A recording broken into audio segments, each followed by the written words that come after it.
There are many different aspects to good internet marketing, which include SEO, press releases, social media marketing, influencer marketing, and more.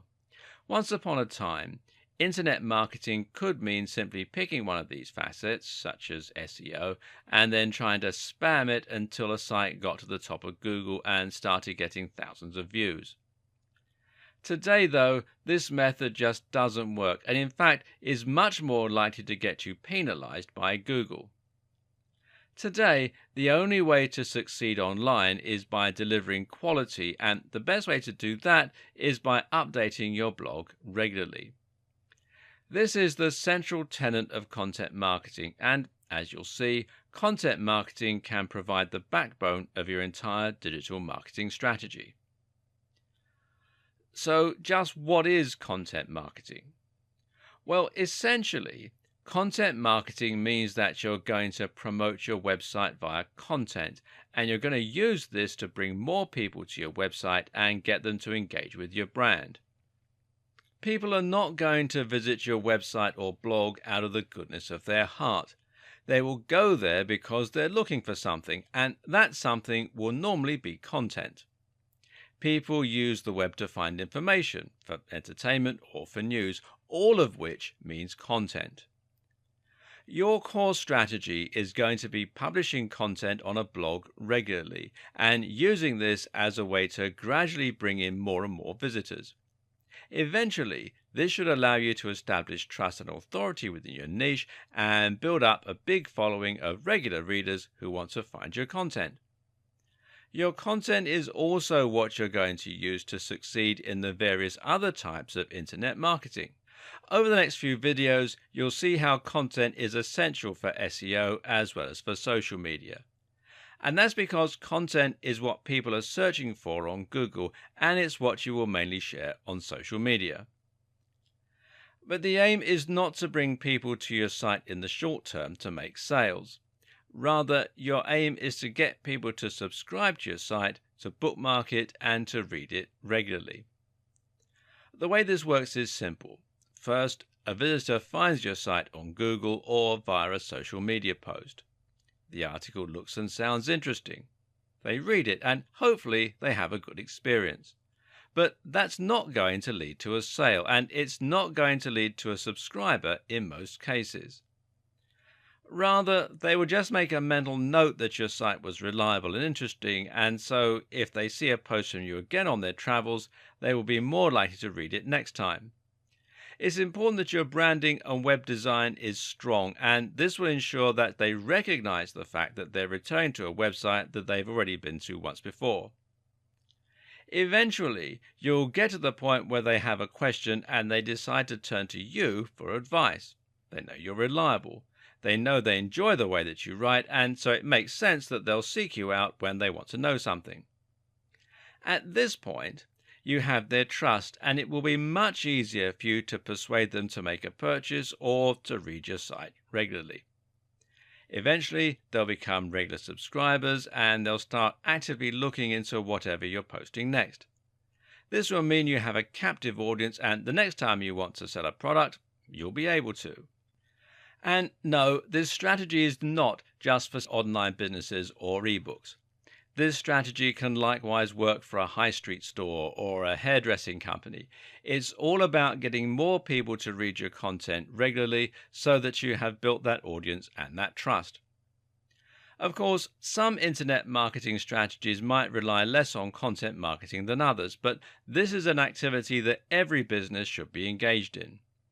And it all revolves around providing value for free. That may sound great, but the next question is, how are you going to go about doing this?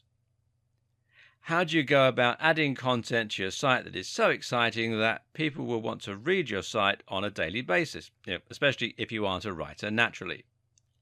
Well, the first thing is to understand the type of content that gets read and the type of content that gets shared. And a clue here lies in a term that is generally looked down upon by the community: clickbait. Clickbait is content designed to get people to click, and very often it provides little to no value. You'll probably have seen this type of content on Facebook, and these are posts with titles like, "You'll never believe what happens next," or "Top 10 X, number 7 will shock you." These titles get people to click by leveraging the power of curiosity.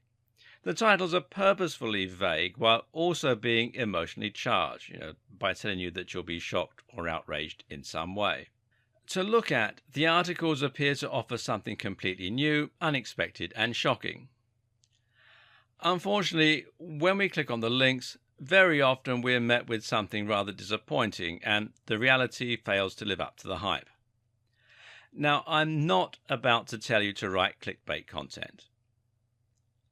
But what I am going to do is to tell you to write content that is similarly shocking and interesting. What you must absolutely avoid are titles like 10 Great Ab Exercises or SEO for Beginners.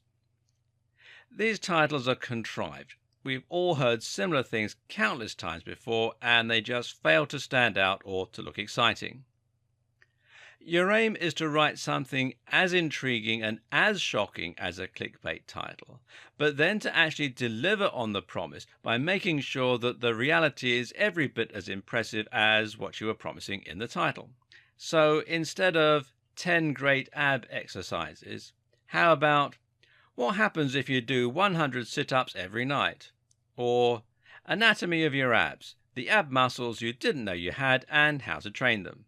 Instead of SEO for beginners, how about the psychological impact of making $dollar online, or how I make $200 a day from a site I built last year? These titles are inherently more interesting because they're different, because they have a human element, and because they promise real value. If you use those kinds of titles, you'll get clicks, especially if you post them to the right forums. And if you deliver great value within your content, people will eventually start seeking you out for more unique and exciting stories. Oh, and stories is a very key word here. People love stories. Giving any post a narrative structure, in other words, structuring like a story, and talking about real people who've been affected by your advice is one of the best ways to ensure that people will want to read your content. Some other tips: space out your content well and avoid large chunks of text. Use lots of highly descriptive headings that will inform your readers as to what each chapter is about. Use a nice big font. Decorate your content with attractive images. Write in a manner that is concise, entertaining, and easy to read. And provide lots of links to other resources within your content. From there, it's simply a matter of posting consistently, and I mean at least once a week, ideally more, and keeping the quality high.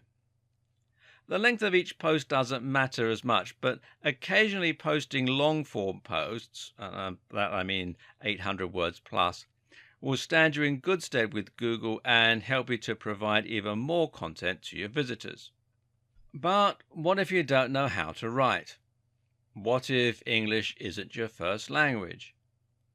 In that case, you need to consider hiring a writer. There are lots of writers online, and they charge anywhere from $1 per 100 words to $10 per 100 words. You don't need to spend that much, but it's highly recommended that you avoid the very cheapest writers. Anything under $1.50 is risky, and that you pay for better quality content. This is an important investment, as you won't be able to build trust and find regular readers if your content is written in pidgin English.